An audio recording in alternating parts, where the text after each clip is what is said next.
Hey everybody, welcome to episode 2 of our Silvertone T2 109.190 Egyptian radio. It's a mouthful. And what we're going to do today is, first of all, we're going to talk about what the game plan is. And then at the end of this video, we're going to be taking this tuner off. And I'll tell you why we're going to do that shortly. So what I've been doing is carefully documenting everything. So if I look at the rider schematic for this thing, and there's not a lot of documentation on this radio. There's a Detrola version, which is a little bit different. But the Silvertone version, there's really nothing except for that ratty label that I showed you. Sorry for the focus. That ratty label that I showed you inside the cabinet. So I was able to read that and translate it into a parts list, which is essential for this radio. And I'm going to make all this available to all of you if you ever need it. So here are all the capacitors, and I've got them documented. I've got the location on the schematic, C1 through 29, the value of each one, and I have the same thing for the resistors, R1 through R21, where it is on the schematic, and the value and the wattage, etc. So I've got all that documented. Then I took a picture underneath the chassis, and I carefully noted, I don't know if you're going to be able to see this, we'll put this a little bit closer, each component. So I know exactly which capacitors are which. And this is going to be important, obviously, from a documentation perspective, because there's not a lot on this radio. So I'm going to make this available to everyone as well. So you'll see exactly where the capacitors are, where the resistors are, the ones that you can see in the picture, and I've got all that marked. So the plan is going to be to restuff all of the capacitors under there. And what do I mean by restuff? So, those of you that do this know exactly what I'm talking about. But here's an example of a waxy cap from a different radio. So what we're going to do is we're going to split this open, and we're going to put a new capacitor inside there. We're going to dip it in wax, and we're going to put it back in the radio. So when we get done with this chassis, it's going to look just like this. You're not going to see any of those bright yellow replacement capacitors. They're going to look like the original. So that's going to be our plan. And, you don't do that for every radio, but for a radio like this, I think it's warranted to do that. Now, the reason why I'm going to take the tuning assembly off here is real simple. There's two capacitor cans here. There's one here, which is a 16 microfarad cap. And let me confirm this. I'm going to look at my parts list. Okay. Here in our parts list, they're called wet condensers. I kept the same wording that they used. So the fat one is a 16 microfarad, and there's a skinny one in there, a separate can, 8 microfarad. And they're right here behind this tuning cap. And for me to get those out and restuff them is going to be really hard to do. So I'm better off getting this out of here, right? And I'm going to have to do most of my work on this anyway. So that's going to be the plan. So we're going to go through the process of removing the tuning mechanism. And I've already documented, and I know exactly what wires I need to remove. So we're gonna do that today. So first two wires we need to remove are right here. Now I've taken some stills of these things to show you where they connect to. And as I'm talking about it, I'm going to pop the still photos up on the screen. So the first wires we're going to take off are these two. Okay. And I'm probably going to edit this and make it shorter because this is going to be really long if I do it this way. But the first ones we're going to take off are here. So let's get some light. We've got our soldering iron right here. Let's see what we can do to get this off here.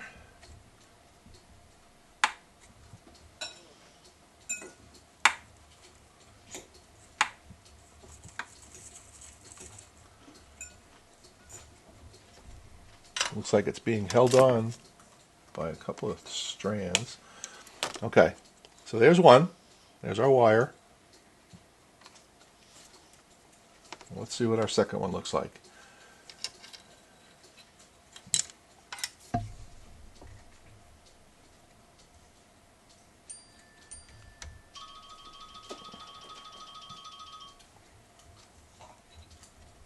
Now there's ends on these wires. I don't want to destroy them.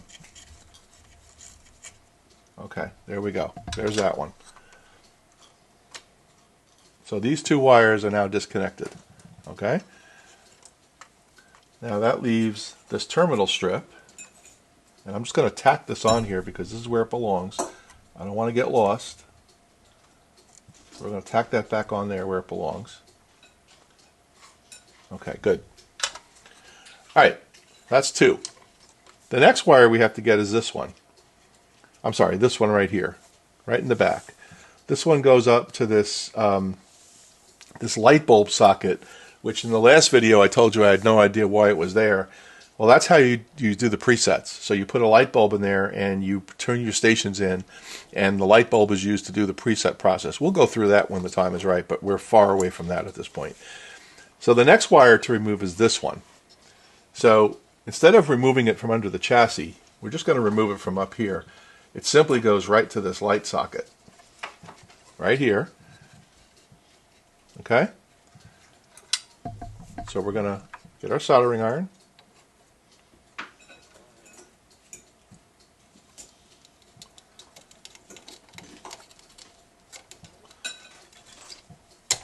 Okay, so that's done. We'll leave that wire there. And again, it goes right to the tab on this light socket, right there. So the other wires we have to get are the ones that actually go to the tuning cap. There's 3 wires, there's a 3-gang cap, and they go underneath the chassis. So we're going to remove them from underneath the chassis because it's very, very tight quarters in here. There's an IF can here, and to try to get a soldering iron in there is going to be really hard. So we're going to stop the video. I'm going to set this thing up, turn it upside down. We're going to remove the wires for the tuning cap. So let's go do that. Okay, so we've got the chassis flipped over. The 3 wires that come out of the tuning cap, actually, one comes right here to a terminal strip. One goes through this wire separator and goes to the band switch. We're not going to touch the band switch, definitely not. And one comes right here. There's a little terminal here. So what I'm going to do is cut these wires. I don't need to desolder them. I don't want to mess too much underneath here. I can replace this wire, you know, without it being very obvious. I have cloth wire that I can use. So, so the first thing we're going to do is the front one. I'm just going to pull that out and make sure we don't cut the wrong one. It's right here. So we're just going to do a little snip. We're going to leave a little tail on it so we know where it goes. There's one. Second one is right here. And it goes through this little separator. And we're going to cut right there. And then the third one comes out and goes right here to this coil.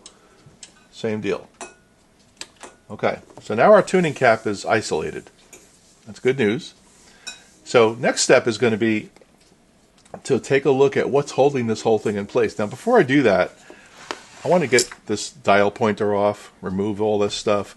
I've got to get the bulbs out. There's some bulbs in here that I need to get out, like this one.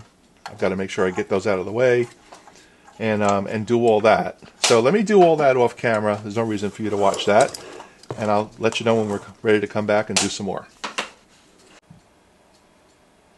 One thing I want to point out here is that these light bulb sockets have insulators around them, right here and right here. And you'll see the insulation on this one is deteriorated, so we're going to have to replace that insulation.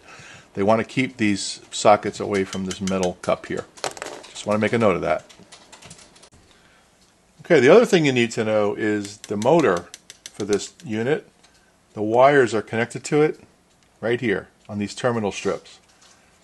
So we're going to remove them from the terminal strips, and then the entire motor assembly will come off with this. Those should be the last 2 wires that are connected to this thing. So let's get these wires out. One goes here. This is the one I tacked on earlier.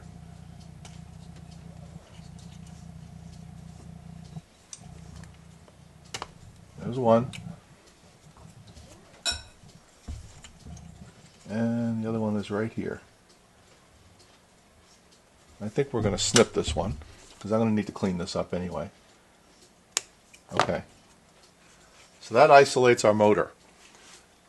So if all is well, and I think it is, we should just be able to remove all the nuts that are holding this thing down into the chassis and lift it up. Now, I did notice all the grommets, the rubber grommets that isolate this from the chassis, are deteriorated. Half of them are gone.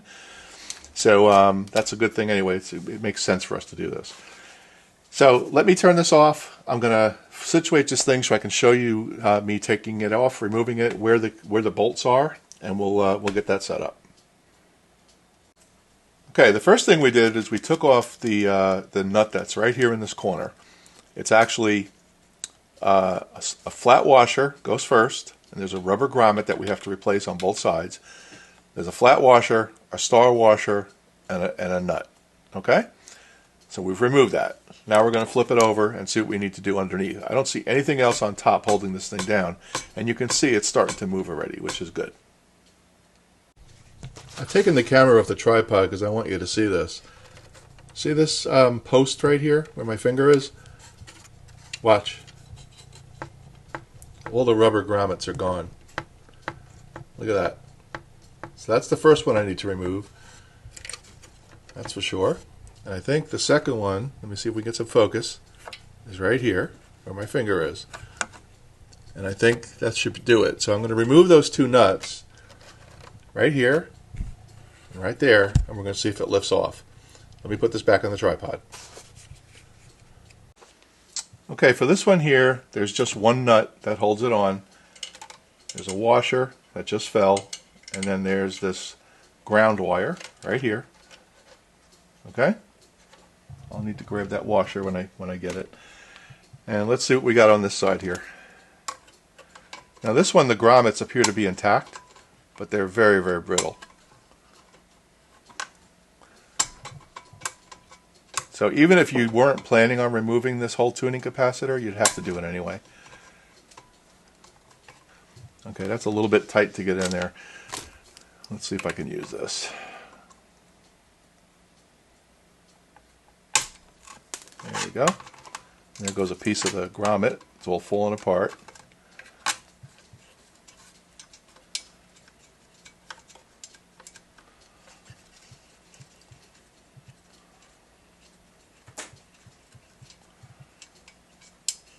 Okay, there's the nut. I don't see any washers on that one. Oh yeah, there is a star washer.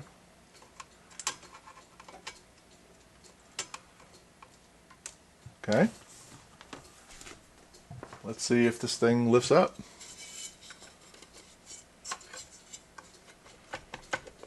Or is there something else holding it in? We'll find out. I feel like there's a little resistance here.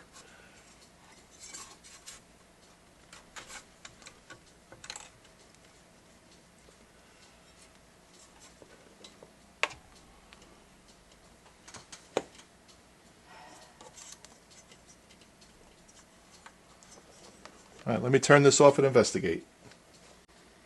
Okay, while I was investigating, it popped out. They have this piece of plastic as a spacer for some reason, right here. Not sure why, but they do. And there's one more wire that I need to remove from the motor, which I didn't catch earlier, which is holding this thing in right now. And it's right here. So we are going to mark this wire, color code it, so we know where it goes. And we're going to do a snip. Okay, that should free the assembly. Let's see. Let's see what else we're missing. Ah, one more wire. Okay. And this one, this wire goes to the wiring harness on the top.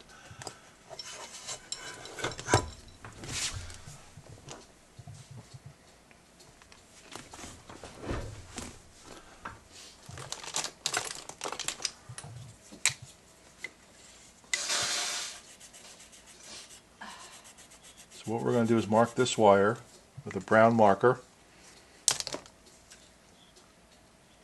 Okay. Here's our assembly. Let me get this thing settled and we'll take a look at it. Okay, I've taken this off the tripod because I think I want to show you around a little bit. So here's this appears to be the a piece of phenolic material that has a metal band that's highly tarnished. But this is what hits your presets. And it looks like I'm going to have to clean these for sure. Here's our tuning cap. Nothing crazy there. This is our motor that actually engages when you push the buttons, and there's a contact here that we're going to have to check and clean. This is our motor connections, the 3 of them that we told you about. And not much more to it than that. Let's take a look around this side. There's the motor again. And we're going to have to take this all apart and clean it. There's the wires that go in here. And then we've got this assembly, obviously, which has to be really, really cleaned. There's a lot of rust here. We're going to need to clean this as well. These are our push buttons, obviously. And that last wire that we had to cut comes out of this assembly. Here's the brown wire that we just snipped last. And then there's another one that we marked with red that we're going to have to reattach as well. So the assembly is out. And now we're going to have to figure out how to clean it and get it apart. I want to show you something. So these are the gears that everybody talks about go bad. Let's get this out of the way. So I've read so much about people that have worked on these, and these gears are no good. These gears appear to be fine. They turn. There goes another grommet. They turn just great. So I think the motor's going to be fine. I don't see any problems with that. It just has to be greased and cleaned. So in our next episode, we're really going to focus and drill in on this thing and get this thing back to where it needs to be. So hopefully you found this helpful. I did find an additional spacer. So they, for some reason, I don't know if someone did this in the factory or afterwards, but they've got plastic. I don't think they used plastic or like that in 1938, but you never know. So we'll have to figure that out. I don't think anybody's been in here, so we'll see. Anyway, that's the story. Here's all the nuts that we took off to remove it, and all the here's a good grommet here that's come out and fallen apart. You can see it just crumbles. No good. All right, so that's it for episode 2. Episode 3 will come back and we'll give you an update on how this is going. After this is all, when I'm done working on this, I'm going to replace the electrolytic capacitors now that I have room on the chassis. Matter of fact, let me show you what that looks like so you can see how much room we have now before we end it. Okay, so now you can see why I wanted to get rid of this tuning cap and assembly. Here's another spacer, by the way. Really weird.